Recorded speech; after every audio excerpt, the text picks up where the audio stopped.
Hello students, syndicate ice में आप सबका एक बार पुनः ढेरों स्वागत है। आज हम लोग अध्ययन कर रहे हैं एक बार फिर से आंतरिक सुरक्षा के संदर्भ में।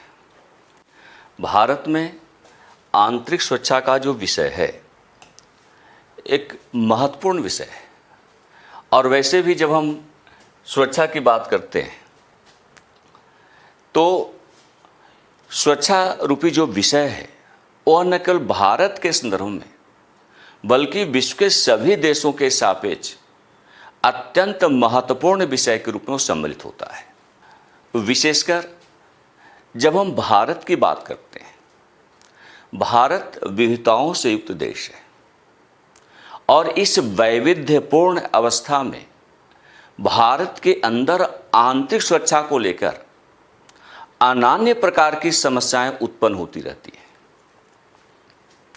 कभी उग्रवाद की समस्या प्रबल होती है, कभी भारत आतंकवाद से प्रभावित होता है, कभी अलगाववाद की व्यवस्था चल रही होती है, किसी क्षेत्र में नक्सलवाद का प्रभाव बना रहता है, कहीं जातीय संघर्ष, कहीं पर सांप्रदायिक दंगे। तो ये तमाम प्रकार के जो प्रकल्प हैं निस्संदेह भारत की आंतरिक सुरक्षा को प्रभावित करते हैं। भारत की आंतरिक सुरक्षा बेहतर हो, इसकी जवाबदेहिता केंद्र और राज्य दोनों के पास है। भारत में आंतरिक सुरक्षा को कैसे बेहतर बनाया जाए, इसके लिए कुछ संवैधानिक और कुछ गैर संवैधानिक प्रावधान किए गए हैं। साथ ही सरकार अपनी नीतियों के माध्यम से भी आंतरिक सुरक्षा को बेहतर बनाने का प्रयास करती है। इस संदर्भ में अगर आप देखें तो भारत की जो संसद है वह भी भारत में आंतरिक सुरक्षा को बेहतर बनाने की दिशा में समय समय पर विधि का निर्माण करती है और उन विधियों के क्रियान्वयन के रूप में आंतरिक सुरक्षा को बेहतर बनाने के प्रयास किए जाते हैं। इसी संदर्भ में आज हमारा विषय है भारत में संसदीय विधि के रूप में यूएपीए का निर्धारण किया जाना। अनलॉफुल एक्टिविटीज प्रिवेंशन एक्ट, जिसको आप यूएपीए कहते हैं, या अगर आप इसको हिंदी में देखें तो विधि विरुद्ध क्रियाकलाप निवारण अधिनियम, आंतरिक सुरक्षा के संदर्भ में भारत की संसद के द्वारा निर्धारित एक महत्वपूर्ण विधि है। और इस विधि का प्रयोग करते हुए आंतरिक सुरक्षा को बेहतर बनाने की दिशा में हमें बहुत ही महत्वपूर्ण सफलता प्राप्त हुई है। आज हम इसी विषय पर चर्चा करने वाले हैं कि यूएपीए क्या है, भारत की संसद के द्वारा जिस यूएपीए विधि का निर्माण किया गया है उसके उद्देश्य क्या हैं, उसके प्रावधान क्या हैं, उसकी क्रियान्विति के उपरांत हमें क्या सफलता प्राप्त हुई है। और वैसे भी देखा जाए तो भारत का संविधान आंतरिक सुरक्षा को प्रबल बनाने की दृष्टि से कुछ प्रावधानों को निर्धारित करता है और कुछ ऐसे भी प्रावधान जो संविधान में भले ही उल्लेखित नहीं हैं, भारत की संसद के पास यह अधिकार है कि वह विधि का निर्धारण करते हुए आंतरिक सुरक्षा से संबंधित कुछ महत्वपूर्ण विधि का निर्माण करें और इन्हीं विधियों का प्रयोग करते हुए आंतरिक सुरक्षा की स्थिति को बेहतर ढंग से प्राप्त करने के प्रयास किए जाते हैं। तो कहने का हमारा आशय है कि आंतरिक सुरक्षा को बेहतर बनाने के उद्देश्य से, आंतरिक सुरक्षा के सापेक्ष उत्पन्न होने वाली चुनौतियों का सामना करने के उद्देश्य से अनेक विधिक प्रयास किए गए हैं। और इन्हीं संदर्भों में अगर आप देखें तो विधि विरुद्ध क्रियाकलाप निवारण अधिनियम 1967 एक बड़ा प्रयास है। यानी 1967 में भारत की संसद के द्वारा आंतरिक सुरक्षा के सापेक्ष उत्पन्न चुनौतियों का बेहतर ढंग से सामना करने के उद्देश्य से विधि विरुद्ध क्रियाकलाप निवारण अधिनियम का निर्धारण किया गया है। और जैसा कि आप देख सकते हैं कि कैसे क्रियाकलाप है, विधि के विरुद्ध। और विधि के विरुद्ध क्रियाकलाप का मतलब क्या है कि कुछ ऐसी गतिविधियां जो विधितः उचित नहीं है, गैर विधिक कार्य करते हुए जितने भी प्रकार के जो आंतरिक सुरक्षा के समक्ष चुनौतियां उत्पन्न होती हैं, वे सब के सब विधि विरुद्ध कृत्य के रूप में सम्मिलित होते हैं। तो विधि के विरुद्ध यानी विधि के अनुकूल अगर कोई क्रियाविधि नहीं है, उसके प्रतिकूल कोई क्रियाविधि है, उस पर रोकथाम कैसे लगाई जाए, इसी पर विचार करते हुए भारत की संसद के द्वारा यूएपीए का निर्धारण किया गया है। 1967 में पहली बार इस दिशा में प्रयास किया गया विधि विरुद्ध क्रियाकलाप निवारण अधिनियम के रूप में। हालांकि ऐसा नहीं कि इसके पहले जो है और प्रयास नहीं किए गए थे। 1950 में हमारा संविधान लागू हुआ, उसके पश्चात जो है भारत की संसद के द्वारा समय समय पर विधि विरुद्ध क्रियाकलापों पर नियंत्रण करने के उद्देश्य से अनेक प्रयास किए गए हैं, अनेक विधियों का निर्माण किया गया है। इसी सिलसिले में 1967 में जिस यूएपीए का निर्धारण किया गया, एक बड़ा प्रयास है। और अगर इस यूएपीए की बात करें तो यह अधिनियम गैर कानूनी आतंकी गतिविधियों में संलिप्त व्यक्तियों और संगठनों पर प्रभावी नियंत्रण स्थापित करने की दिशा में एक बड़ा कदम है। हालांकि प्रारंभ में 1967 से लेकर 2019 से पूर्व तक विधि विरुद्ध क्रियाकलापों में संलिप्त जो संगठन होते थे, आतंकवादी संगठन होते थे, उग्रवादी संगठन होते थे, अलगाववादी संगठन होते थे, उन पर यह विधि यूएपीए नामक यह विधि क्रियाशील हो सकती थी। लेकिन बाद में 2019 में हमने संशोधन किया और आज की डेट में न केवल किसी विधि विरुद्ध क्रियाकलापों में संलग्न संगठन को आतंकवादी संगठन घोषित किए जाने का प्रावधान किया गया है, बल्कि अब व्यक्ति को भी आतंकवादी घोषित करना संभव हो गया है। तो एक बड़ा बदलाव 2019 में किया गया है। यूएपीए में 2019 में संशोधन किया गया, भारत की संसद के द्वारा संशोधन किया गया और उन संशोधनों की वजह से यूएपीए की जो धाराएं हैं, यूएपीए के संदर्भ में जो नए विषय को सम्मिलित किया गया है, आज की डेट में इन विषयों का प्रभाव उन व्यक्तियों के ऊपर लागू किया गया है जो आतंकवादी गतिविधियों में संलिप्त हैं। ऐसे व्यक्ति को आतंकवादी घोषित किया जा सकता है। अगर हम यूएपीए के उद्देश्य के बारे में चर्चा करें, इसका उद्देश्य क्या है, इसका ऑब्जेक्टिव क्या है, तो निस्संदेह यूएपीए का सबसे बड़ा उद्देश्य है आंतरिक सुरक्षा को प्रबल बनाना, आंतरिक सुरक्षा की बेहतरी भारत में स्थापित करना, देश के अंदर स्थापित करना। तो आंतरिक सुरक्षा को प्रबल बनाने के लिए जो आतंकवादी गतिविधियां हैं, चूंकि सर्वाधिक चुनौती जो है आतंकवादी और उग्रवादी गतिविधियों की वजह से आंतरिक सुरक्षा के समक्ष प्रकट होती है। तो कहने का हमारा आशय है कि यूएपीए का जो मुख्य उद्देश्य है वह आंतरिक सुरक्षा को प्रबल बनाने के लिए आतंकी गतिविधियों पर प्रभावी नियंत्रण स्थापित करना है। यानी देश के अंदर, देश की धरती पर कहीं पर भी अगर उग्रवाद से संबंधित गतिविधियों का संचालन हो रहा है, आतंकवादी गतिविधियां सक्रिय हो रही है, उन पर प्रभावी नियंत्रण स्थापित करना यूएपीए का मुख्य उद्देश्य है, इसका मुख्य ध्येय है। अब थोड़ा सा हम लोग समझने का प्रयास करेंगे कि यूएपीए का प्रारंभ कब से हुआ। और जैसा कि हमने पहले भी कहा, 1967 एक सीमा चिन्ह आप कह सकते हैं, जब भारत की संसद के द्वारा यूएपीए का निर्धारण पहली बार किया गया।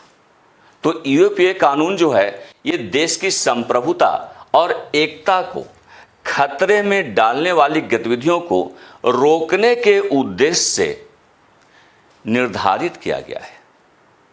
यानी जिस यूएपीए कानून की बात मैं कर रहा हूं, उसका जो मुख्य उद्देश्य है, जिस पर अभी हमने चर्चा भी किया, जिसका मुख्य उद्देश्य है आतंकवादी गतिविधियों पर प्रबलता के साथ नियंत्रण स्थापित करना। तो कहने का हमारा आशय है कि देश की जो संप्रभुता है, देश की जो अखंडता है, उसको खतरे में डालने वाली गतिविधियों पर नियंत्रण करने के उद्देश्य से सर्वप्रथम 1967 में भारत की संसद के द्वारा अनलॉफुल एक्टिविटीज प्रिवेंटिव एक्ट, जिसको आप यूएपीए कहते हैं, का निर्धारण किया गया। तो थोड़ा ध्यान रखिएगा कि यूएपीए का आरंभ 1967 में संसदीय अधिनियम के द्वारा हुआ है। जब संसद द्वारा इसे संविधान के अनुच्छेद 19(1) के तहत दी गई बुनियादी स्वतंत्रता पर तर्क संगत सीमाएं निर्धारित करने के लिए अधिनियमित किया गया, तो निस्संदेह इसके पीछे सबसे बड़ा कारण था कि जो 19(1) से संबंधित व्यक्तिगत स्वतंत्रताएं हैं, इन व्यक्तिगत स्वतंत्रताओं का दुरुपयोग नहीं किया जाए, इन व्यक्तिगत स्वतंत्रताओं पर युक्त निर्बंधन को स्थापित करने की दृष्टि से यूएपीए एक प्रभावी कदम के रूप में स्थापित हुआ है। दरअसल में इसको थोड़ा सा समझिएगा। देखिए, आर्टिकल 19(1) जो कि व्यक्तिगत स्वतंत्रता से संबंधित प्रावधानों से युक्त है, आपका मूल अधिकार है। और ये जो व्यक्तिगत स्वतंत्रता है वो क्या है? अगर आर्टिकल 19(1) की बात मैं करूं तो इसका सीधा सा आशय है कि वैसी स्वतंत्रताएं जो व्यक्ति विशेष से जुड़ी हो, जैसे अभिव्यक्ति की स्वतंत्रता, आप अपना विचार प्रकट कर सकते हैं, ये स्वतंत्रता आपकी है, मौलिक अधिकार आपका है।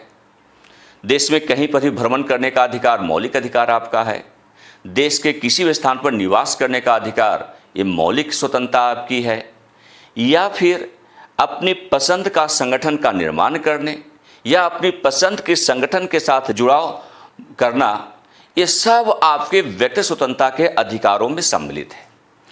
परंतु इन व्यक्ति स्वतंत्रता के अधिकारों का दुरुपयोग नहीं हो, इस पर निर्बंधन आरोपित होना चाहिए।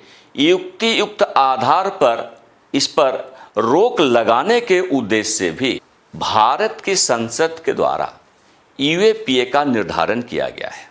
तो कहने का हमारा आशय है कि जो बुनियादी स्वतंत्रता दी गई है उस पर तर्क संगत सीमाएं निर्धारित होनी चाहिए।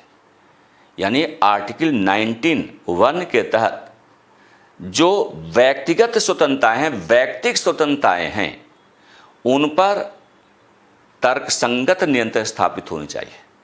और ये व्यक्तिगत स्वतंत्रताओं का मतलब क्या है? ये बुनियादी अधिकार आपका, हर व्यक्ति का बुनियादी अधिकार है।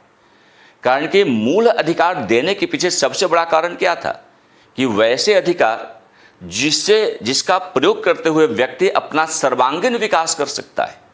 और सर्वांगीण व्यक्ति का सर्वांगीण विकास तब तक संभव नहीं है जब तक उसके पास अपने व्यक्ति स्वतंत्रताएं नहीं हो।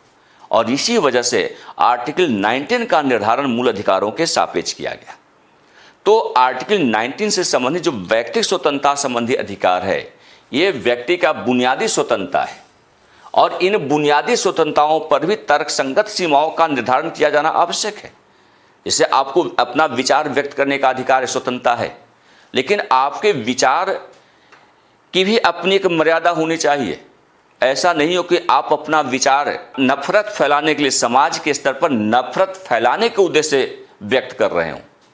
अगर आपके विचार को अभिव्यक्त किए जाने की वजह से कहीं पर सामाजिक सौहार्द जो है वो प्रभावित हो रहा है, सांप्रदायिक दंगे भड़क रहे हों, तो फिर इस प्रकार के जो अधिकार हैं, इस प्रकार की जो स्वतंत्रता है, उस पर रोक लगनी चाहिए। तो कहने का आशय कि बुनियादी स्वतंत्रता संबंधी जो अधिकार मूल अधिकार के रूप में भारत के लोगों को प्रदान किए गए हैं, इन अधिकारों पर भी तर्कसंगत रोक लगनी चाहिए। इन अधिकारों के प्रयोग को तर्कसंगत सीमाओं के सापेक्ष निर्धारित करना आवश्यक होता है। तो इस कारण से भी यूएपीए का निर्धारण भारत की संसद के द्वारा किया गया है। अब जो 1967 का अधिनियम है, अनलॉफुल एक्टिविटीज प्रिवेंशन एक्ट 1967, इसमें अब तक 7 बार संशोधन किए जा चुके हैं। पहला संशोधन 1969 में किया गया, 1967 का अधिनियम। मात्र 2 साल के अंदर पहला संशोधन इसमें किया गया। बाद में 1972, 1986, 2004, 2008, 2012 और 2019 में संशोधन किया गया। जो लेटेस्ट संशोधन है वो 2019 का है। अभी हाल में इसका संशोधन 2019 में किया गया। हम लोग समझने का प्रयास करेंगे कि जो अलग अलग संशोधन है, खासकर 2012 का संशोधन और 2019 का संशोधन बड़ा संशोधन है। 2012 के संशोधन के माध्यम से यूएपीए को किस रूप में प्रकट किया गया, उसमें किन नए विषयों को समाहित किया गया, इसका अध्ययन करेंगे, इसका अवलोकन करेंगे।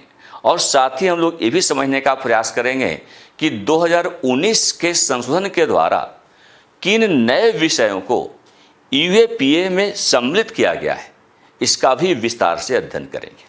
तो सबसे पहले 2012 का जो संशोधन है यूएपीए के अंतर्गत, 2012 के संशोधन को हम समझने का प्रयास करेंगे। और जब 2012 संशोधन की बात कर रहे हैं तो इसका सीधा संबंध आर्थिक अपराध से जुड़ा हुआ है। 2012 से पहले जिस यूएपीए का प्रचलन देश के अंदर किया जा रहा था, उसमें आर्थिक अपराध को सम्मिलित नहीं किया गया था।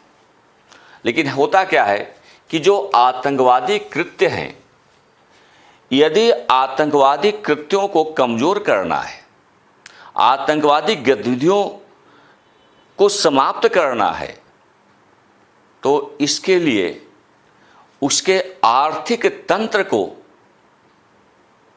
धराशायी करना होगा, उसके आर्थिक तंत्र को नुकसान पहुंचाना होगा। एक तो ये रीजन होता है। और दूसरा कि आतंकवाद के दायरे में आर्थिक अपराध को भी शामिल किया जाना आवश्यक होता है।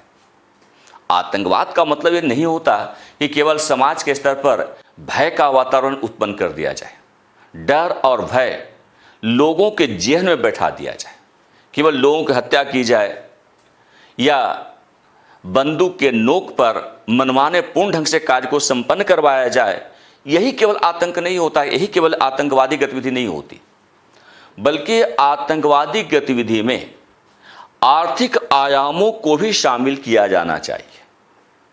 इसी वजह से भारत की संसद के द्वारा 2012 में, सन 2012 में यूएपीए के अंतर्गत आर्थिक अपराध को भी शामिल कर लिया गया। यानी अगर कोई संगठन आर्थिक अपराध करता है तो इस प्रकार के आर्थिक अपराध भी आतंक की श्रेणी में सम्मिलित होंगे और उस पर भी यूएपीए से संबंधित विधि का निर्धारण करना संभव होगा। तो कहने का हमारा आशय कि आंतरिक सुरक्षा के समक्ष जो चुनौतियां होती हैं, उनमें आतंकवाद के साथ साथ आर्थिक अपराध भी एक बड़ा कारक होता है।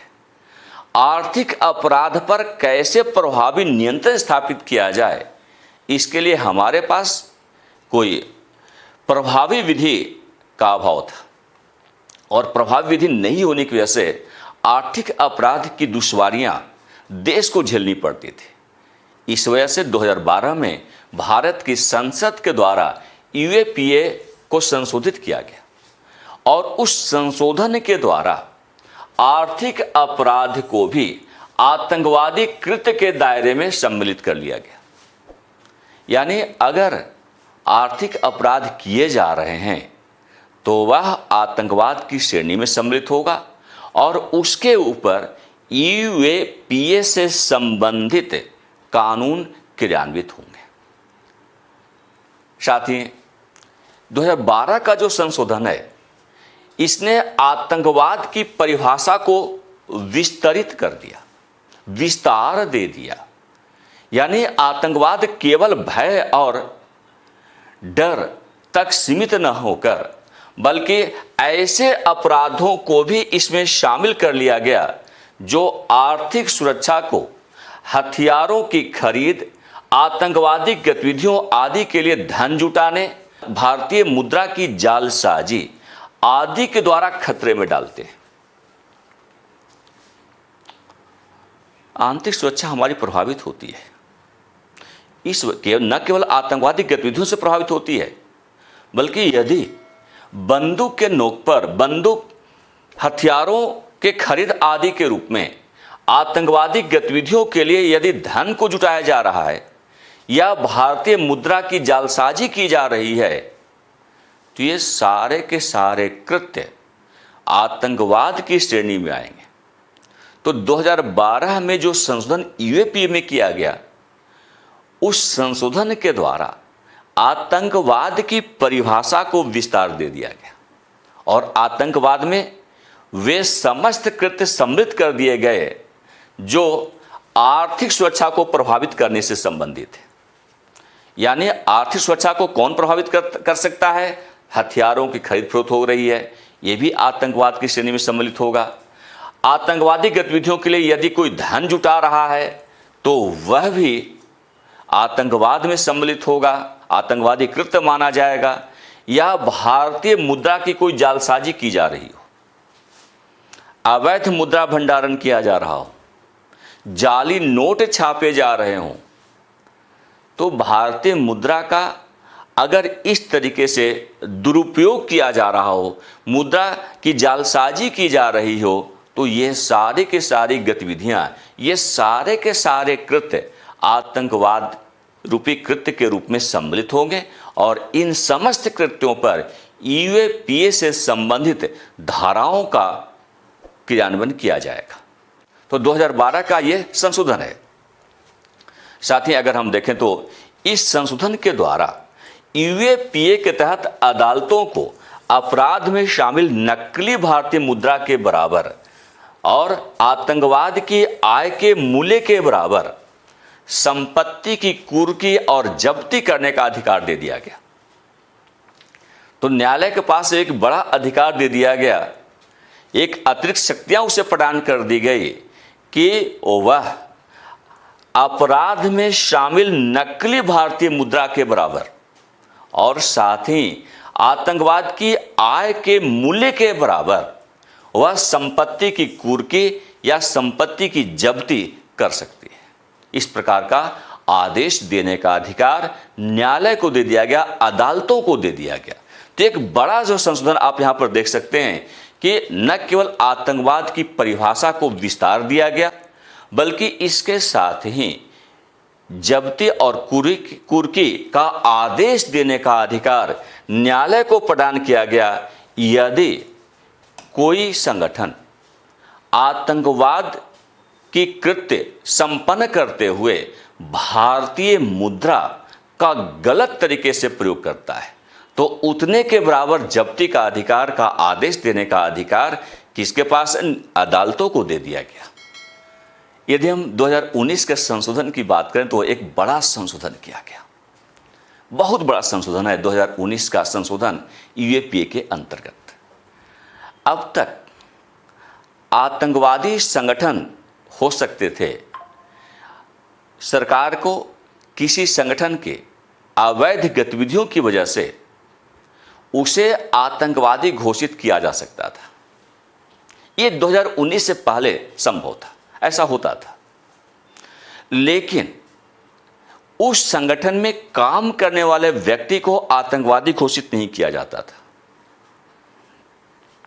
संगठन तो आतंकवादी घोषित हो गया, अब जब संगठन पर बैन लग गया, आतंकवादी संगठन की लिस्ट में उसे सम्मिलित कर लिया गया, तो उसके जो सदस्य होते थे वो क्या करते थे, वो कोई नया संगठन खड़ा कर लेते थे। अब बैन तो लगा पुराने संगठन पर, नए नाम से एक नया संगठन खड़ा हो गया, उसकी गतिविधियां भी आतंकवादी कृत्यों के रूप में संचालित होती थी। अब इससे क्या है कि हम आतंकवाद पर प्रभावी नियंत्रण स्थापित नहीं कर पाते थे। हमारी आंतरिक सुरक्षा तंत्र जो है वो कमजोर बना था। तो इस पर नियंत्रण स्थापित करने के उद्देश्य से 2019 में यूएपीए में एक बड़ा बदलाव किया गया, कि बड़ा संशोधन किया गया। संशोधन इस दर में किया गया कि संगठन ही नहीं, केवल संगठन को ही हम आतंकवादी नहीं घोषित करेंगे, संगठन को तो आतंकवादी घोषित कर ही रहे थे, उसके सदस्य को भी आतंकवादी घोषित कर दिया जाएगा। यानी सपोज दैट कोई सदस्य है और उसका संगठन अगर आतंकवादी संगठन के रूप में बैन किया गया है, तो अब उस संगठन से जुड़े हुए तमाम लोग, सभी लोग भी आतंकवादी श्रेणी में आएंगे। अब ऐसे लोग किसी दूसरे नाम से किसी नए संगठन का निर्माण नहीं कर सकते। इस पर पूर्ण रूप से बैन लगा दिया गया। तो अब न केवल संगठन बल्कि संगठन के सदस्य भी आतंकवाद की श्रेणी में सम्मिलित कर लिए गए, जिस वजह से अगर 2019 के अमेंडमेंट की बात करें तो एक बड़ा अमेंडमेंट है आंतरिक सुरक्षा के संदर्भ में। और यहाँ से हमारा जो आंतरिक सुरक्षा तंत्र है वो पहले के अपेक्षा ज़्यादा बेहतर बना है। तो देखिए क्या है 2019 का संशोधन। कहने का आशय है कि 2019 में जो संशोधन किया गया उसके माध्यम से यूएपीए से संबंधित जो प्रावधान हैं वो पहले के अपेक्षा कहीं ज़्यादा सख्त कर दिए गए। और क्या सख्ती की गई, तो जैसा कि हमने कहा कि संगठनों के साथ साथ उसमें सम्मिलित लोगों को भी, व्यक्तियों को भी, उसके सदस्यों को भी आतंकवाद के रूप में सम्मिलित किया गया। उसे आतंकवादी घोषित करने का अधिकार यूएपीए के तहत दे दिया गया।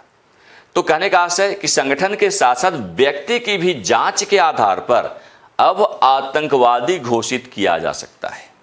जांच की जाएगी, देखा जाएगा कि इसके कृत्य आतंकवाद की श्रेणी में सम्मिलित हैं कि नहीं है, और उसके आधार पर संगठन को तो आतंकवादी घोषित किया ही जाएगा, उसके सदस्यों को भी, उससे जुड़े हुए लोगों को भी, व्यक्तियों को भी आतंकवादी कहा जाएगा, आतंकवादी घोषित कर दिया जाएगा। और अगर ऐसा होता है तो संबंधित व्यक्ति की संपत्ति जब्त की जा सकती है। कारण कि 2012 के संशोधन में यह निर्धारित कर दिया गया, अदालत को अधिकार दे दिया गया कि कोई भी संगठन, कोई भी व्यक्ति अगर आतंकवादी गतिविधियों में लिप्त है तो उसकी संपत्ति को जब्त किया जा सकता है। तो निस्संदेह 2019 का जो अमेंडमेंट है यूएपीए में एक बड़ा कदम है आंतरिक सुरक्षा की दृष्टि से। और इस संशोधन के माध्यम से क्या किया जा रहा है कि संगठन के साथ साथ व्यक्ति को भी जांच के आधार पर आतंकवादी घोषित किया जा सकता है, और साथ ही उस संगठन और उस व्यक्ति की संपत्ति को भी जब्त किया जा सकता है। पहले क्या था कि यूएपीए के तहत केवल संगठन को या संघ को ही आतंकवादी घोषित किया जा सकता था। 2019 में किए गए संशोधन के अनुसार यूएपीए के तहत किसी व्यक्ति पर शक होने मात्र से, संदेह के आधार पर ही उसे आतंकवादी घोषित करना संभव हो गया है। तो 2019 का जो संशोधन है उस संशोधन के द्वारा हम क्या देख रहे हैं कि संदेह के आधार पर कोई व्यक्ति कोई ऐसा कृत्य कर रहा है जिससे लगता है, पुलिस तंत्र को लगता है, सरकार को लगता है कि उसके जो कृत्य हैं वह आतंकवाद की श्रेणी में सम्मिलित है। संदेह, जांच भी अगर नहीं की गई, केवल संदेह हो जाए तो संदेह मात्र से भी ऐसे व्यक्ति को आतंकवादी घोषित किया जा सकता है, ऐसे संगठन को आतंकवादी घोषित किया जा सकता है। दूसरी बात कि कोई व्यक्ति अगर कोई ऐसे कृत्य में संलिप्त है जो आतंकवाद की श्रेणी में शामिल है, अब ऐसे व्यक्ति को आतंकवादी घोषित किया जाता है केवल संदेह के आधार पर। लेकिन यहां ध्यान रखना होगा, इसके लिए यह आवश्यक नहीं है कि वह व्यक्ति किसी आतंकवादी संगठन से जुड़ा हो, किसी आतंकवादी संगठन का वह सदस्य हो, ये कोई आवश्यक नहीं है। अगर व्यक्ति किसी संगठन से नहीं भी जुड़ा हुआ है, किसी आतंकवादी संगठन का सदस्य नहीं भी है, फिर भी व्यक्ति के जो कृत्य हैं, व्यक्ति के जो व्यवहार हैं, उसके जो कार्य हैं, यदि आतंकवाद के दायरे में आते हैं तो ऐसा व्यक्ति यूएपीए 2019 के संशोधन के आधार पर आतंकवादी घोषित किया जा सकता है। तो एक बहुत बड़ा परिवर्तन आप यहां से देख सकते हैं। तो कहने का आशा है कि व्यक्ति को आतंकवादी घोषित करने के लिए जरूरी नहीं है कि उसका संबंध किसी संगठन से है और इसे दिखाया जाए। अब यहाँ पर हम लोग समझेंगे कि यदि किसी व्यक्ति को आतंकवादी घोषित कर दिया गया, यूएपीए कानून के तहत केंद्र सरकार को अधिकार दिया गया है कि वह व्यक्ति की गतिविधियों के आधार पर उसे आतंकवादी घोषित कर सकती है। तो सपोज दैट किसी व्यक्ति को आतंकवादी घोषित कर दिया गया,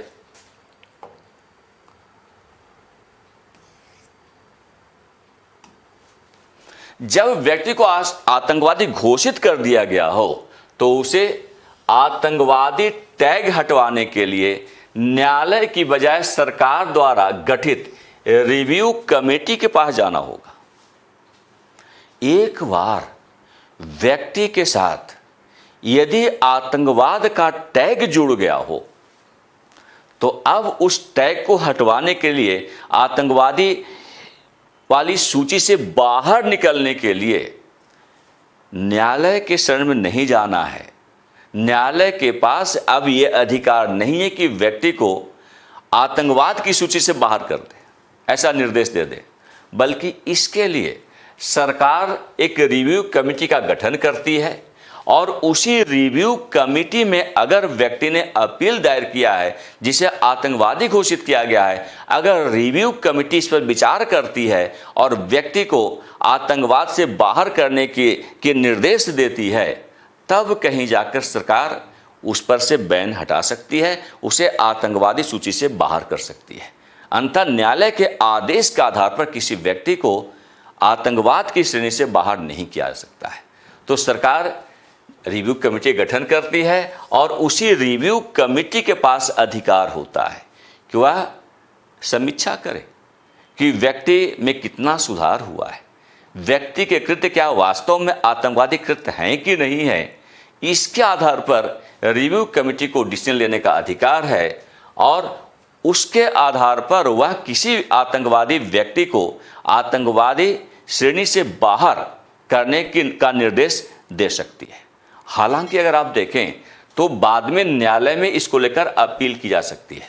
सपोज दैट कोई व्यक्ति जो है जिसको आतंकवादी घोषित किया गया, अब आतंकवादी घोषित किया गया तो वो चाहता है कि उसके ऊपर जो आतंकवाद का टैग चस्पा हो गया है उससे उसे निजात मिल जाए।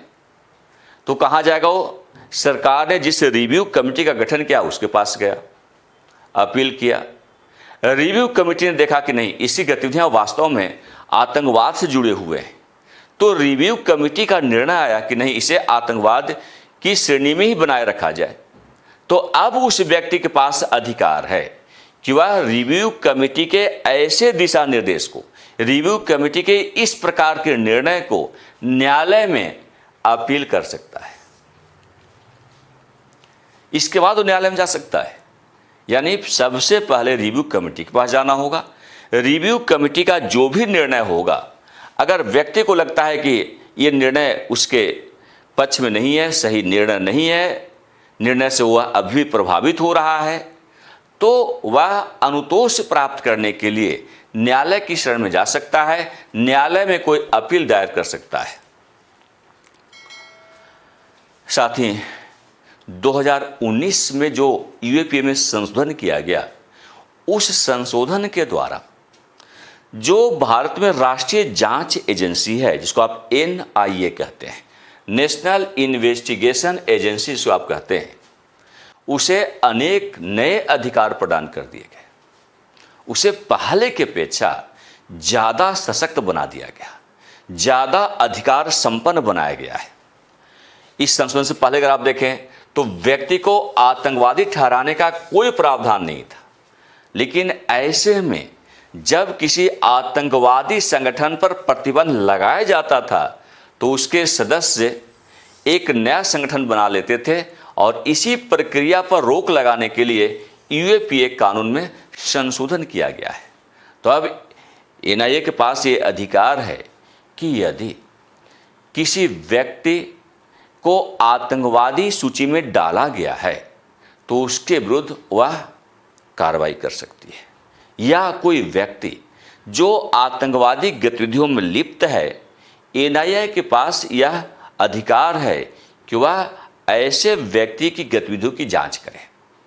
इसके आधार पर वो रिकमेंडेशन दे सकती है कि व्यक्ति के जो कृत्य हैं वो आतंकवाद से जुड़े हुए हैं, आतंकवाद की परिभाषा में सम्मिलित हैं, उसके कृत्य आतंकवाद के दायरे में आते हैं, तो निस्संदेह उसे आतंकवादी सूची में रखा जा सकता है। तो अभी आपने अध्ययन किया यूएपीए में जो संशोधन किए गए हैं, जो बड़े संशोधन किए गए हैं, खासकर 2012 का संशोधन और 2019 का संशोधन, और उसके माध्यम से निस्संदेह आप इस निष्कर्ष पर पहुंचे हैं कि यूएपीए से संबंधित जो कानून है वो पहले के अपेक्षा काफ़ी सख्त हुआ है। और एक तरह से देखा जाए तो यूएपीए जैसा कानून का होना भारत की आंतरिक सुरक्षा के लिए अत्यंत आवश्यक है, कारण कि भारत में निरंतर आंतरिक सुरक्षा को चुनौतियां प्रदान की जाती रही है, और ऐसे में जब तक कोई प्रभावी कानून, सक्षम कानून नहीं हो तो आंतरिक सुरक्षा को हम बेहतर नहीं बना सकते हैं। अब हम समझने का प्रयास करेंगे कि यूएपीए के अंतर्गत जो प्रावधान किए गए हैं वे मुख्य प्रावधान कौन से हैं। तो कुछ प्रावधानों का हम लोग यहाँ पर अवलोकन करेंगे, समझने का प्रयास करेंगे।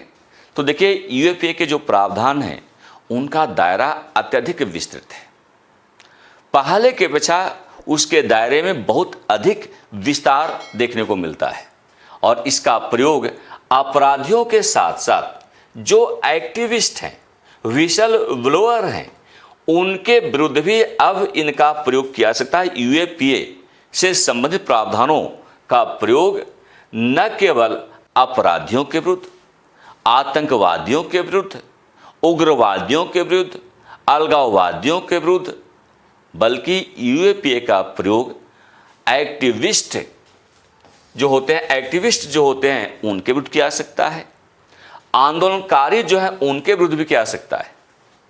कारण कि यूएपीए का जो प्रावधान है उसका दायरा का विस्तार किया गया है उन समस्त गतिविधियों तक जो देश का अहित करने से संबंधित है।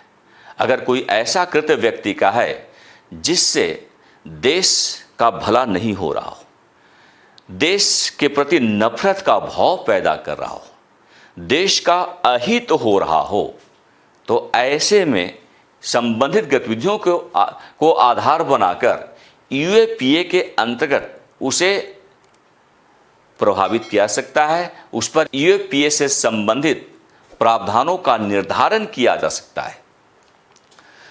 ये जो यूएपीए संबंधी जो अधिनियम है, एक केंद्र सरकार को पूर्ण अधिकार प्रदान करता है, पूर्ण शक्ति प्रदान करता है, जिसके तहत यदि केंद्र सरकार किसी गतिविधि को गैर कानूनी मानती है तो वह आधिकारिक राजपत्र के माध्यम से उसे गैर कानूनी घोषित कर सकती है।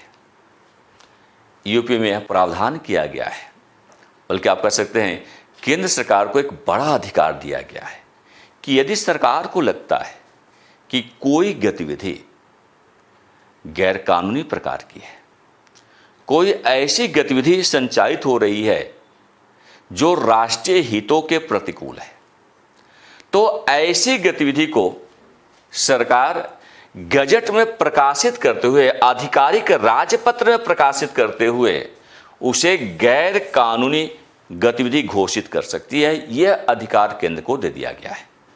यानी पहले की अपेक्षा केंद्र के पास आंतरिक सुरक्षा के मामले में ज़्यादा शक्तियां प्राप्त हुई है, और इसका केंद्र सरकार प्रयोग भी कर रही है। साथ ही हम क्या देखते हैं कि यूएपीए के तहत जो सर्वोच्च दंड है उस रूप में मृत्युदंड और आजीवन कारावास की सजा का प्रावधान किया गया है। यानी यूएपीए के अंतर्गत कितनी बड़ी सजा हो सकती है, सजा की अधिकतम सीमा क्या हो सकती है, तो मृत्युदंड की सजा भी दी जा सकती है, अधिकतम सीमा मृत्युदंड तक जा सकती है। या अगर कोई व्यक्ति इस प्रकार के अपराध में संलिप्त पाया गया जिसकी वजह से यूएपीए से संबंधित सख्त कानून के दायरे में वह आ गया हो, तो उसे आजीवन कारावास की सजा भी दी जा सकती है।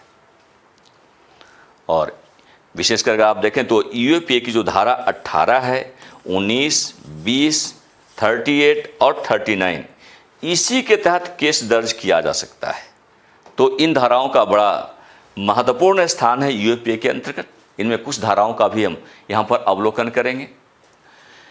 यूएपीए में जो गैर कानूनी संगठन हैं, जो आतंकवादी प्रकार के संगठन हैं, देखिए यूएपीए के अंतर्गत गैर कानूनी संगठनों, आतंकवादी गैंग और ऐसे संगठनों की व्यक्ति की सदस्यता को लेकर प्रावधान को पहले के अपेक्षा कठोर बना दिया गया है।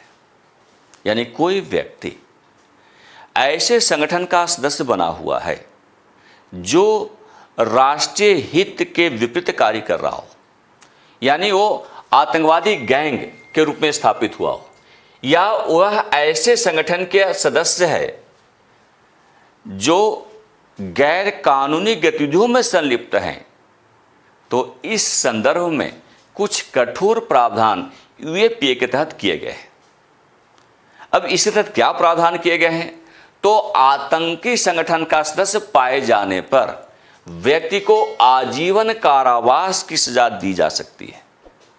यदि कोई व्यक्ति किसी ऐसे संगठन का सदस्य है जो अलगाववादी गतिविधियों में संलिप्त है, उग्रवादी गतिविधियों से जुड़ा हुआ है, आतंकवाद फैला रहा हो, गैर कानूनी कार्य कर रहा हो, तो ऐसे में उस व्यक्ति को आजीवन कारावास की सजा दी जा सकती है। ये यूएपीए का एक बड़ा प्रावधान है।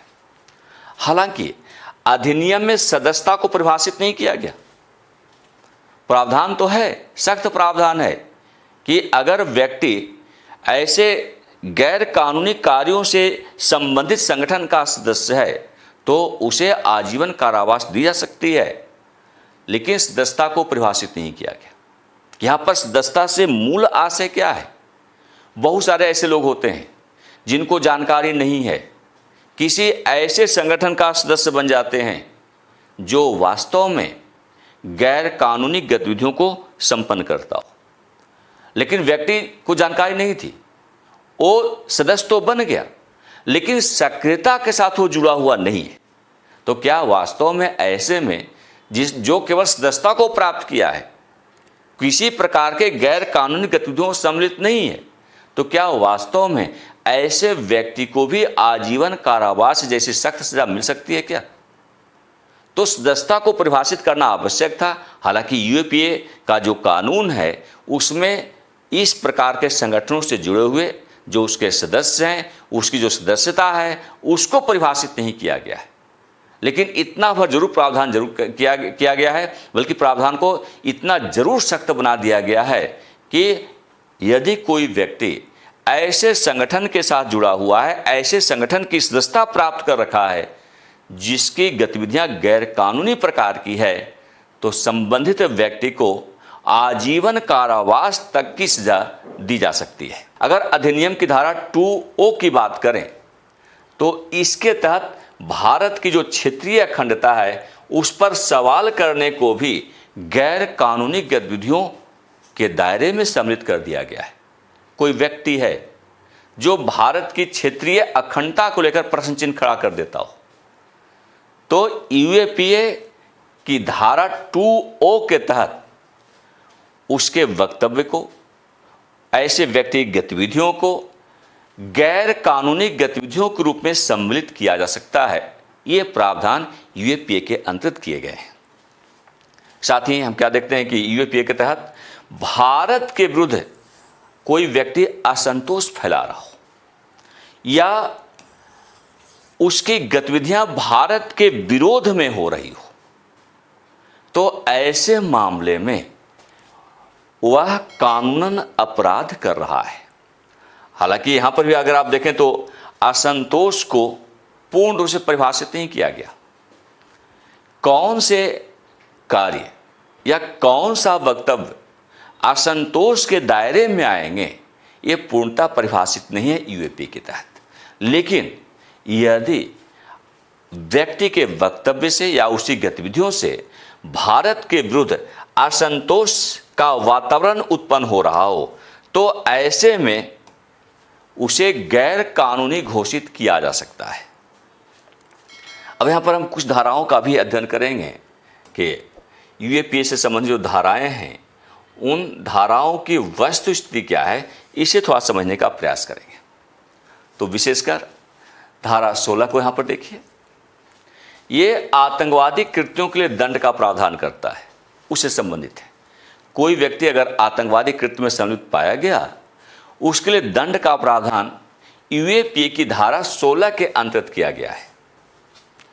इसी प्रकार अगर हम धारा 18 की बात करें, तो यहाँ पर साजिश अगर कोई व्यक्ति कर रखा है, तो साजिश करने के संदर्भ में दंड का विधान धारा 18 के अंतर्गत किया गया है यूपीए के रूप में। तो यूएपीए जो कानून है, उसकी जो विभिन्न धाराएं हैं, हम लोग उसका विश्लेषण कर रहे हैं। धारा 16 सीधे तौर पर आतंकवादी कृत्यों के सापेक्ष क्या दंड होगा, इसका प्रावधान धारा 16 के अंतर्गत किया गया है। लेकिन अगर धारा 18 की बात करें, तो कोई व्यक्ति अगर कोई साजिश कर रहा है, देश के खिलाफ साजिश कर रहा है, समाज के विरुद्ध साजिश कर रहा है, तो साजिश के खिलाफ क्या दंड हो सकता है, उसका निर्धारण धारा 18 के अंतर्गत किया गया है। अगर धारा 38 की बात करें, 38 की बात करें, तो आरोपी के आतंकी संगठन जुड़े होने की बात पता चलने पर धारा 38 का प्रयोग किया जाएगा। कोई व्यक्ति है और वह आतंकी संगठन से जुड़ा हुआ है, लेकिन ये पता बाद में चला, तो अब उसके विरुद्ध क्या कार्रवाई की जाएगी, इसका प्रावधान धारा 38 के अंतर्गत किया गया है। और इसी प्रकार हम धारा 39 की बात करें, 39 की बात करें, तो आतंकी संगठन को कोई व्यक्ति अगर मदद पहुंचा रहा है, कोई संगठन मदद पहुंचा रहा है, कोई संघ मदद पहुंचा रहा है, तो वहां पर दंड का प्रावधान धारा 39 तहत किया गया है। भाई कोई व्यक्ति या कोई संगठन है, वह आतंकवादी संगठन को धन मुहैया करा रहा है, उसे सपोर्ट कर रहा है, उसे सहयोग प्रदान कर रहा है, तो ऐसे में उस व्यक्ति के विरुद्ध किस प्रकार का दंड निर्धारित किया जाएगा, इससे संबंधित प्रावधान आर्टिकल 39 धारा 39 के तहत किया गया है। और इसी प्रकार धारा 43D(2) के तहत अगर आप देखें, तो आरोपी की पुलिस कस्टडी की अवधि दोगुना करने से संबंधित प्रावधान कर दिए गए। यानी आमतौर पर पुलिस कस्टडी की जो अवधि होती है वो 30 दिनों तक होती है, लेकिन अगर यूएपीए की धारा 43D की बात करें, 43D(2) की बात करें, तो पुलिस के पास एक बड़ा अधिकार दिया गया है कि यदि वह आतंकवादी गतिविधियों में संलिप्त, गैर कानूनी गतिविधियों में संलिप्त किसी व्यक्ति को कस्टडी में ले रखा है, तो कस्टडी की अवधि ऐसे मामले में दोगुना हो सकती है। आमतौर पर कस्टडी की अवधि, पुलिस को कस्टडी की अवधि जो है 30 दिनों की होती है, और साथ ही न्यायिक हिरासत की अवधि 90 दिनों की होती है। लेकिन क्या है, यहाँ पर ये 30 दिन जो है वो 60 दिन को परिवर्तित हो सकता है। तो ये एक बहुत बड़ा अधिकार पुलिस को मिल रहा है पुलिस कस्टडी करने के संदर्भ में। अब 30 दिन अधिकतम न होकर बल्कि 60 दिन की अधिकतम अवधि तक संबंधित व्यक्ति को पुलिस कस्टडी में रखा जा सकता है। और साथ ही अगर यूएपीए के तहत केस दर्ज हुआ है, तो व्यक्ति को, अभियुक्त को अग्रिम जमानत नहीं मिल सकती है। ध्यान दीजिएगा, अगर कोई साधारण गैर कानूनी कृत्य संपन्न किया गया है, तो वहाँ पर अग्रिम जमानत ली जा सकती है। लेकिन यूएपीए के तहत अगर कोई मामला दर्ज किया गया है, तो ऐसे मामले में अग्रिम जमानत का कोई प्रावधान नहीं है। अग्रिम जमानत व्यक्ति को नहीं दी जा सकती है। और यहाँ तक कि यदि पुलिस ने उसे छोड़ भी दिया हो, भाई पुलिस ने कस्टडी में लिया, गिरफ्तार कर लिया और उसने छोड़ दिया, इसके बावजूद उसे अग्रिम जमानत न्यायालय के द्वारा नहीं दिया सकती। तो ये जो एंटीसिपेटरी बेल होता है उसे पूरी तरह से प्रतिबंधित किया गया है यूएपीए कानून के अंतर्गत। साथ ही अगर आप धारा 43D(5) की बात करें तो न्यायालय ऐसे व्यक्ति को जमानत नहीं दे सकता यदि उसके विरुद्ध प्रथम दृष्टया कोई मामला बनता है। अगर न्यायालय को लगता है कि व्यक्ति के जो कृत्य हैं वो प्रथम दृष्टया यूएपीए से जुड़े हुए हैं तो ऐसे मामले में भी न्यायालय संबंधित व्यक्ति को जमानत देने में असमर्थ है, जमानत नहीं दिया जा सकता है। अब हम लोग समझने का प्रयास करेंगे कि एनआईए को जो असीमित अधिकार प्रदान किए गए, इस पर पहले भी हमने चर्चा किया कि जब 2019 का संशोधन किया गया तो 2019 के संशोधन के माध्यम से न केवल यूएपीए के दायरे में व्यक्ति को आतंकी घोषित करना संभव हुआ, बल्कि एनआईए के अधिकार क्षेत्र में भी विस्तार कर दिया गया। एनआईए को पहले के अपेक्षा ज़्यादा शक्तियां प्रदान कर दी गई। तो यहाँ पर देखिए जो यूपीए के तहत है वो एनआईए के पास कार्रवाई करने के लिए असीमित अधिकार प्रदान किए गए। आज की डेट में एनआईए राष्ट्रीय जांच एजेंसी या जिसको आप नेशनल इन्वेस्टिगेशन एजेंसी कहते हैं, यूएपीए के तहत उसे असीमित अधिकार दिए गए, जांच करने का असीमित अधिकार दिया गया है। और यूएपीए एनआईए को अधिकार देता है कि वह आतंकी गतिविधियों में शक अथवा संदेह के आधार पर लोगों को उठा सकती है, उसको गिरफ्तार कर सकती है। और साथ ही एनआईए को अधिकार है कि वह किसी संगठन को आतंकी संगठन घोषित कर उन पर वो कार्रवाई करने में समर्थ है, वो कार्रवाई भी कर सकती है। तो एनआईए के पास बहुत बड़ा अधिकार है। वह न केवल संदेह के आधार पर किसी भी व्यक्ति को गिरफ्तार कर सकती है, उसे उठा सकती है, या फिर वह किसी भी संगठन को आतंकी संगठन घोषित करने का अधिकार भी रखता है। तो एनआईए के पास पहले की अपेक्षा बहुत अधिक अधिकार प्राप्त हुए हैं यूएपीए के तहत। यहाँ पर साथ ही हम क्या देखते हैं कि अगर यूएपीए के तहत कोई मामला दर्ज हुआ हो तो यहाँ पर राज्य पुलिस की अनुमति की भी आवश्यकता नहीं है। पहले एनआईए को क्या करना होता था, किसी राज्य में अगर वो जांच करने के लिए जा रही है तो उसे सबसे पहले वहाँ के राज्य पुलिस की अनुमति लेनी होती थी।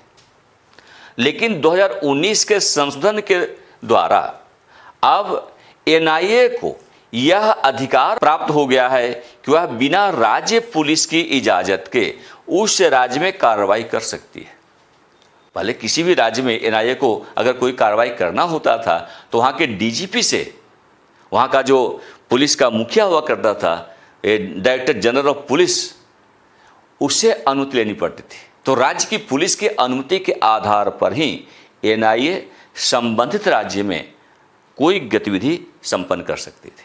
लेकिन 2019 में संशोधन किया गया यूएपीए के तहत, और उस संशोधन के द्वारा एनआईए को एक बड़ा अधिकार दिया गया कि वह बिना राज्य पुलिस की अनुमति के, बिना राज्य पुलिस के इजाज़त के वह संबंधित राज्य में कोई कार्रवाई कर सकती है।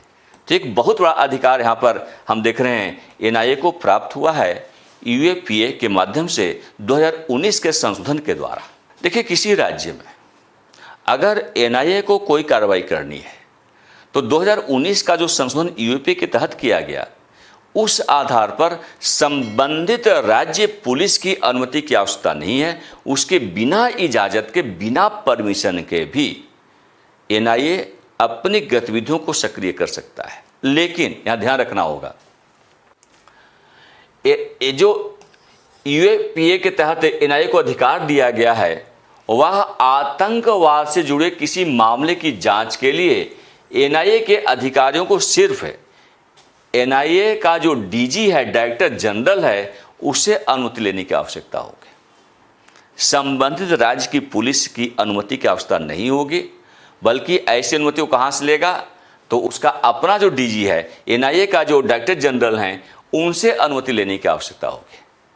कहने का आशय है कि एनआईए चाहे तो आतंकवाद से जुड़े किसी भी मामले में सबूत के आधार पर किसी व्यक्ति को गिरफ्तार कर सकती है, उसे आतंकवादी घोषित कर उसकी संपत्ति को जब्त कर सकती है। यानी एनआईए के अधिकार में बहुत वृद्धि कर दी गई है 2019 के अमेंडमेंट के आधार पर, और आज की डेट में एनआईए किसी भी राज्य में जांच के लिए संबंधित राज्य की पुलिस की अनुमति लेने की आवश्यकता उसे नहीं पड़ती है, बल्कि एनआईए के जो डीजी हैं उनकी अनुमति के आधार पर एनआईए किसी भी राज्य में अपनी गतिविधियों को सक्रिय कर सकता है, संदेह के आधार पर किसी व्यक्ति को गिरफ्तार कर सकता है, उसे आतंकवादी घोषित कर सकता है, और यहाँ तक कि उसे उसकी संपत्ति को जब्त करने का अधिकार भी एनआईए के पास दे दिया गया है। अगर 2019 संशोधन के पहले की बात करें तो राज्य पुलिस महानिदेशक से अनुमति लेने की आवश्यकता होती थी, जिसको मैं बार बार चर्चा कर रहा हूँ। जो नया संशोधन किया गया 2019 में, एनआईए के इंस्पेक्टर रैंक या उससे ऊपर के अधिकारी आतंकवाद से जुड़े ऐसे किसी भी मामले की जांच कर सकते हैं। इंस्पेक्टर रैंक का अधिकारी या उससे ऊपर का कोई भी अधिकारी आतंकवाद से जुड़े मामले की जांच करने का अधिकार रखता है। ये 2019 में जो संशोधन किए गए हैं यूएपीए के तहत, उसके सापेक्ष ऐसे प्रावधानों को निर्धारित किया गया है। अब थोड़ा सा हम लोग समझेंगे कि यूएपीए के तहत किसी संगठन को आतंकवादी घोषित करने की शर्तें क्या है, वे कौन से कंडीशंस हैं जिनके आधार पर किसी व्यक्ति को, किसी संगठन को या किसी एसोसिएशन को, संघ को आतंकवादी घोषित किया जा सकता है। तो इस दर में यूएपीए के तहत किसी संगठन को आतंकवादी घोषित करने का जो अधिकार है, वह अधिकार केंद्र सरकार को प्रदान किया गया है। केंद्र सरकार के पास यह अधिकार है कि वह यूएपीए के तहत किसी भी संगठन को आतंकवादी संगठन घोषित कर सकता है। अब इसके 4 शर्तें हैं, 4 में से कोई भी एक शर्त का होना जरूरी है। तो 4 में से कोई एक शर्त अगर उपलब्ध है तो ऐसे में संगठन को आतंकवादी संगठन घोषित किया जा सकता है, और संगठन को आतंकवादी संगठन के लिस्ट में डालने का जो अधिकार है वो केंद्र सरकार के पास है। पहली शर्त क्या है कि संगठन का आतंक से जुड़े किसी भी मामले में सहभागिता स्पष्ट होती हो। यानी कोई संगठन या कोई व्यक्ति अगर आतंकवाद से जुड़ा हुआ है, आतंकवादी मामले में उसकी सहभागिता है, तो इस आधार पर उसे आतंकवादी घोषित किया जा सकता है। या ऐसा भी हो सकता है कि सहभागिता नहीं हो लेकिन कमिटमेंट हो। यदि व्यक्ति का या संगठन का कमिटमेंट आतंक से जुड़ा हुआ हो, आतंक फैलाने को लेकर वो कमिटेड हो, तो ऐसे में भी उसे आतंकवादी घोषित किया जा सकता है। किसके द्वारा? केंद्र सरकार के द्वारा। इसी प्रकार आतंकवाद की तैयारी करना, कोई व्यक्ति है, कोई संगठन है जो भले आतंक नहीं फैला रहा हो लेकिन आतंक फैलाने की तैयारी कर रहा हो, प्रिपेयरिंग फॉर टेररिज्म, आतंकवाद की तैयारी कर रहा हो, तो यहाँ पर भी ऐसे संगठन को, ऐसे व्यक्ति को आतंकवादी घोषित किया जा सकता है। भले उसने कृत्य नहीं किया हो, लेकिन उस इंटेंशन उसका क्या है? आतंक फैलाने का इंटेंशन है। वह ऐसी गतिविधियों को संपन्न करना चाहता है जिससे आतंक फैल सकता है। उसी गतिविधियां गैर कानूनी गतिविधियों के रूप में संपन्न हो सकती हैं। तो यहाँ पर क्या है? वो तैयारी मात्र कर रहा है। इस आधार पर भी उसे आतंकवादी घोषित किया जा सकता है यूएपीए के तहत। इसके अलावा जो तीसरा कंडीशन है कि आतंकवाद को बढ़ावा अगर वो दे रहा है, कोई व्यक्ति है, कोई संगठन है जो स्वयं आतंकवादी कार्रवाई नहीं कर रहा है लेकिन आतंकवाद को बढ़ावा दे रहा है, किसी संस्था को प्रश्रय दे रहा है जिससे कि वह आतंकवादी कार्रवाई को आगे बढ़ा सकता है, किसी व्यक्ति को वह उद्वेलित कर रहा है आतंकवाद को बढ़ाने के लिए, तो ऐसे मामले में भी संबंधित व्यक्ति को या संबंधित संगठन को आतंकवादी घोषित किया जा सकता है। चौथा कंडीशन क्या है? आतंकी गतिविधियों में किसी अन्य तरह की अगर कोई संलिप्तता पाई गई, वो प्रत्यक्ष हो सकता है, अप्रत्यक्ष संलिप्तता हो सकती है, तो ऐसे मामले में भी संबंधित संगठन को, संबंधित व्यक्ति को आतंकवादी घोषित किया जा सकता है। अब यहाँ पर थोड़ा हम लोग समझेंगे कि जो प्रतिबंधित आतंकवादी संगठन हैं और आतंकवादी जो हैं उनकी सूची क्या कहती है। सरकार ने भी इस पर जो है समय समय पर स्पष्टीकरण देती रहती है। देखिए, जो यूएपीए की पहली अनुसूची है उसमें आतंकवादी संगठनों को रखा जाता है। ये सूची क्या है? पहली अनुसूची जो है उसमें आतंकवादी संगठनों को, और जो चौथी अनुसूची है यूएपीए की, जो चौथी अनुसूची है उसमें आतंकवादियों को सूचीबद्ध किया जाता है। 4 शेड्यूल हैं यूएपीए के तहत, पहला शेड्यूल और चौथा शेड्यूल। यूएपीए की जो पहली अनुसूची है, पहला शेड्यूल है, फर्स्ट शेड्यूल है, उसमें आतंकवादी संगठनों को सूचीबद्ध किया जाता है, और जो चौथी अनुसूची है उस अनुसूची में आतंकवादियों को सूचीबद्ध किया जाता है। तो यहाँ पर 2 सूचियाँ जो है बहुत ही महत्वपूर्ण, 2 अनुसूचियाँ बहुत महत्वपूर्ण हैं, पहली अनुसूची और चौथी अनुसूची। पहली अनुसूची का संबंध आतंकवादी संगठनों से है। आतंकवादी संगठनों की लिस्ट कहाँ पर बनाई गई है?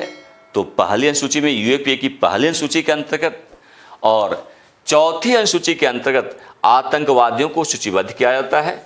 यानी व्यक्ति का नाम जो आतंकवाद में सम्मिलित है उसका नाम आपको यूएपीए की चौथी अनुसूची में मिलेगा।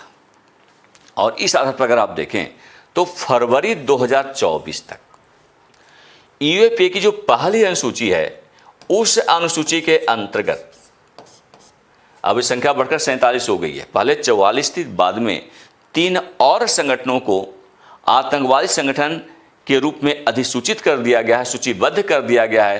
तो अब यह संख्या 47 की बनती है। तो आज की डेट में हम कितनी संख्या देख रहे हैं? 47 आतंकवादी संगठनों की सूची है पहली अनुसूची, और जो चौथी अनुसूची है उसके तहत 54 आतंकवादियों को सूचीबद्ध किया गया है। तो 47 आतंकवादी संगठन भारत में सक्रिय हैं। 54 ऐसे लोग हैं जो आतंकवादियों के रूप में सूचीबद्ध, आतंकवादी के रूप में सूचीबद्ध किए गए हैं चौथी अनुसूची के अंतर्गत यूएपीए की।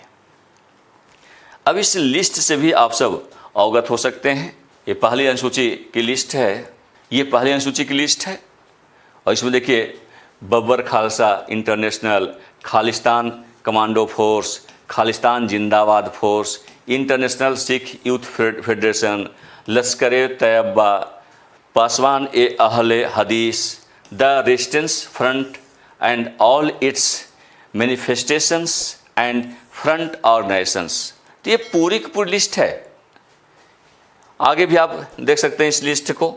ये सारे के सारे जो है आतंकवादी संगठनों की लिस्ट यहाँ पर आपके सामने प्रस्तुत है। इतनी बड़ी संख्या में आतंकवादी सूचीबद्ध हैं यूएपीए कानून के तहत भारत में। तो हम लोगों ने आज एक बड़ा अध्ययन किया आंतरिक सुरक्षा के सापेक्ष, और भारत में आंतरिक सुरक्षा को कैसे और बेहतर बनाया जा सकता है इस दिशा में वैसे तो बहुत सारे प्रयास किए गए हैं।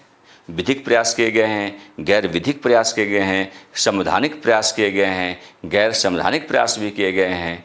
निसंदेह इन्हीं प्रयासों के रूप में UAPA unlawful activities prevention act जो कि 1967 में प्रारंभ हुआ था, आज 2019 के अमेंडमेंट के बाद पहले से भी कहीं ज़्यादा व्यवहारिक और सख्त कानून के रूप में स्थापित हुआ है।